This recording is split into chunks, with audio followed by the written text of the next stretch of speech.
ఆంధ్రప్రదేశ్ రాష్ట్రంలో మున్సిపాలిటీ, నగర పంచాయతీ, నగరాలు, పట్టణాల్లో ఎవరైనా భవనం నిర్మాణం చేసుకోవాలంటే ఒక శుభవార్త, చాలా సంతోషకరమైన వార్త.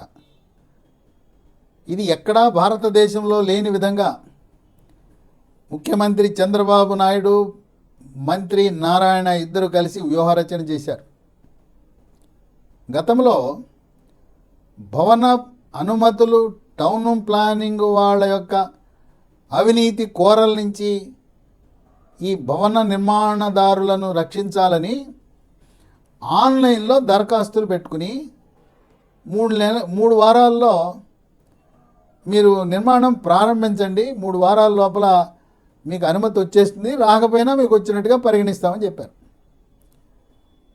అయితే ఆ 3 వారాల సమయంలో తనిఖీలని, వెరిఫికేషన్ అని అవి ఇవి చెప్పి మళ్ళీ టౌన్ ప్లానింగ్ అధికారులు చేతివాటము చూపిస్తూ వాళ్ళు లంచాల వేటలో పడ్డారు.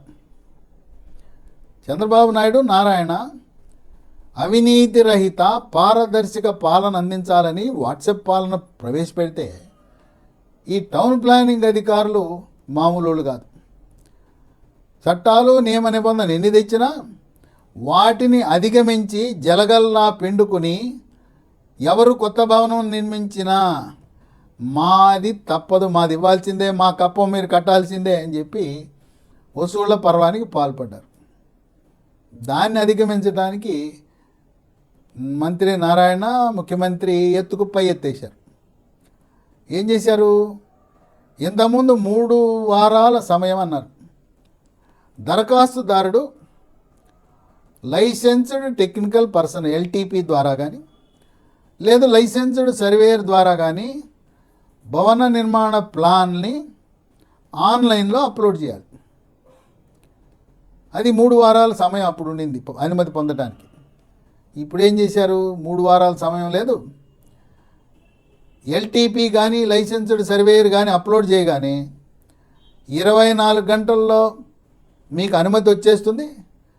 మీరు 24 గంటల్లోనే మీ భవన నిర్మాణం ప్రారంభించుకోండి అని చెప్పి నియమ నిబంధనలను, చట్టముని సవరణ చేశారు. ఇది ఎప్పటి నుంచి అమల్లోకి వస్తుంది? ఫిబ్రవరి 15, 2025 నుంచి నూతన నిబంధనలు. అసలు ఎవరైనా ఊహకు అందుతుందా? ఒక్క రోజులో ఒక్క పైసా అవినీతి లేకుండా భవన నిర్మాణానికి అనుమతి అంటే మామూలు పని కాదు. ఎందుకంటే నేను బాధితుడినే, ఈ టౌన్ ప్లానింగ్ శాఖ వాళ్ళ బాధితుడినే. హైదరాబాద్ నగరంలో నేను భవన నిర్మాణం చేసుకుంటే అన్ని నిబంధనల ప్రకారం దరఖాస్తు పెడితే వాళ్ళు మీరు మామూలు మాకు ఇవ్వకపోతే, మా లంచం మాకు ఇవ్వకపోతే మీరు భవనమే నిర్మాణం చేయలేరు, చూసుకుందామన్నారు, కాసుకుందామన్నారు. చివరికి కొంతమంది పెద్దలు నాకు సలహా ఇచ్చేందుకు వాళ్ళతో పెట్టుకుంటావు, వాళ్ళదేదో వాళ్ళకి ఇచ్చేయి, అది కూడా నీ భవన నిర్మాణం ఖర్చు అనుకో, సిమెంటు, స్టీలు వాటిలలో భాగంగా ఇది కూడా ఖర్చు అనుకో అని చెప్పి నేనే స్వయాన ఈ టౌన్ ప్లానింగ్ వాళ్ళకి లంచం ఇచ్చాను. నేను లంచాలకు వ్యతిరేకం, కానీ తప్పని పరిస్థితి. నా స్థాయికి ఇంతమంది మంత్రులు, అధికారులు పరిచయం ఉండి నా భవన నిర్మాణం, ఇది ఆంధ్రప్రదేశ్లో కాదు, ఉమ్మడి ఆంధ్రప్రదేశ్లో హైదరాబాద్ నగరంలో మరి నా సొంత జాగా అన్నీ ఉన్నాయి, ఇవ్వాల్సి వచ్చింది. కనుక ఈ టౌన్ ప్లానింగ్ డిపార్ట్మెంట్ అవినీతిలో నంబర్ 1 ర్యాంక్ ఇవ్వాలి. వాళ్ళు మామూలు కాదు, రాక్షసులు, జలగలు. అటువంటి టౌన్ ప్లానింగ్ అధికారులను నియంత్రించడంలో చక్కగా వ్యూహాత్మకంగా మంత్రి నారాయణ, చంద్రబాబు నాయుడు ఒక నూతన విధానాన్ని ప్రవేశపెట్టారు. దీంట్లో ఏంటంటే licensed technical person, license surveyor upload చేయగానే దాంతోపాటు ఎవరైతే భవనము నిర్మాణం చేయాలనుకున్నాడో దరఖాస్తుదారుడు సెల్ఫ్ సర్టిఫికేషన్ స్కీమ్ అంటారు దీన్ని, స్వయం ధృవీకరణ పథకము. అంటే మనము సెల్ఫ్ సర్టిఫికేట్ అంటే స్వయం ధృవీకరణ ద్వారా 24 గంటల్లో మనము అనుమతి పొందొచ్చు. తర్వాత వాళ్ళ తనిఖీలు అని చెప్పేసి మళ్ళీ వచ్చి టౌన్ ప్లానింగ్ వాళ్ళు యథావిధంగా వాళ్ళు చేయి జాపుతున్నారు. ఈ పథకం కింద ఈ వెరిఫికేషన్ అనేది కూడా ఒక పక్క పెట్టేశారు. అంటే అవినీతికి ఆస్కారం లేకుండా చేశారు. ప్రస్తుతం ఉన్న గణాంకాల ప్రకారం ఆంధ్రప్రదేశ్ రాష్ట్రంలో మున్సిపాలిటీల్లో 123 మున్సిపాలిటీల్లో 35,000 భవనాలకు దరఖాస్తులు మనం సమర్పిస్తుంటాం. ఈ వెసులుబాటు ఎవరికి? 18 మీటర్ల ఎత్తుండే భవనాలు, 5 అంతస్తుల భవనాలకు వర్తిస్తాయి. ఇక 5 అంతస్తులు దాటి 18 మీటర్లు దాటితే దాని పద్ధతి వేరు. ఈ 35,000 దరఖాస్తుల్లో 30,000 5 అంతస్తులు వాళ్ళే. కనుక రాజధానిలో భవన నిర్మాణం జరగాలంటే ఇక ఎటువంటి అడ్డంకి లేదు. ఆగమేఘాల మీద అక్కడ భవన నిర్మాణాలు, వాణిజ్య భవనాలు, నివాస భవనాలు కూడా అమరావతిలో నిర్మాణం చేసుకోవటానికి ఈ నూతన నిబంధనలు ఎంతగానో ఉపయోగపడతాయి. అంతేకాదు భవన నిర్మాణ కార్మికులకు ఉపాధి, తర్వాత ఈ భవనాలు నిర్మాణం చేయటం ద్వారా ప్రభుత్వానికి జీఎస్టీ ద్వారా ఎంతో ఆదాయం.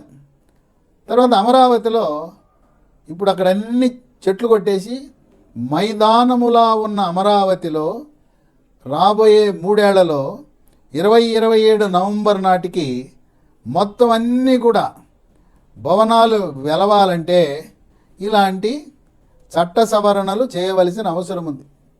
ఇదే విధంగా దీన్ని స్ఫూర్తిగా తీసుకుని ఇతర శాఖల వారు, ఇతర మంత్రులు కూడా మంత్రి నారాయణ ఏ విధంగా ప్రతి అంశములోనూ అవినీతికి తావు లేకుండా ఆయన ఏ విధంగా మార్పులు చేర్పులు చట్ట సవరణలు చేస్తున్నాడో ఇతర శాఖలలో కూడా చేయవలసిన అవసరం ఉంది.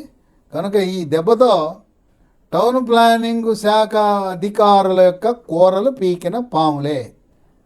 వాళ్ళు ఎవ్వరూ కూడా ఉద్దేశపూర్వకంగా వాళ్ళకి ఏ లంచము ఇవ్వవలసిన అవసరము లేదు. ఏదైనా ఉంటే మంత్రి నారాయణ అన్ని రోజులు ఆయన అందుబాటులో ఉంటాడు. ఎక్కడైనా కలుస్తారు. ఏ ఊరు ఎక్కడ పర్యటనకి వెళ్ళినా కూడా ఆయన అలవాటు ఏంటంటే పౌరులు వచ్చి ఏదైనా దరఖాస్తు తీసుకుంటారు, చెప్పింది వింటారు. అలాగే సెక్రటేరియట్లో, సచివాలయంలో కలుస్తారు, ప్రజల్ని వాళ్ళ విన్నతులను తీసుకుంటారు. ఆ విధంగా ఈ రోజున మనకు రాష్ట్రాభివృద్ధి జరగాలంటే, మనకి భవనాలు నిర్మాణం వేగవంతంగా జరగాలంటే ఈ సంస్కరణ, పరిపాలనా సంస్కరణ అసలు ఎవరైనా ఊహించగలమా? నేనే ఆశ్చర్యపోయాను. ఒక్క రోజులో భవనానికి అనుమతి అనేది ఊహకందలేదు.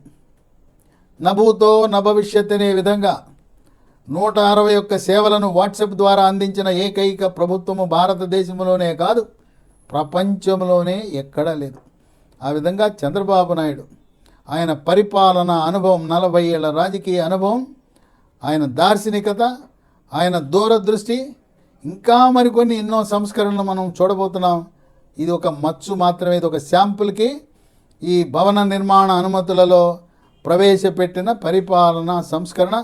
దీన్ని ప్రజలు, మరి విద్యార్థికులు, మేధావులు, పట్టణాలు, నగరాల్లో నివసించే పౌరులందరూ కూడా ఈ నిర్ణయం పట్ల హర్షాతిరేకాలు వ్యక్తపరుస్తున్నారు.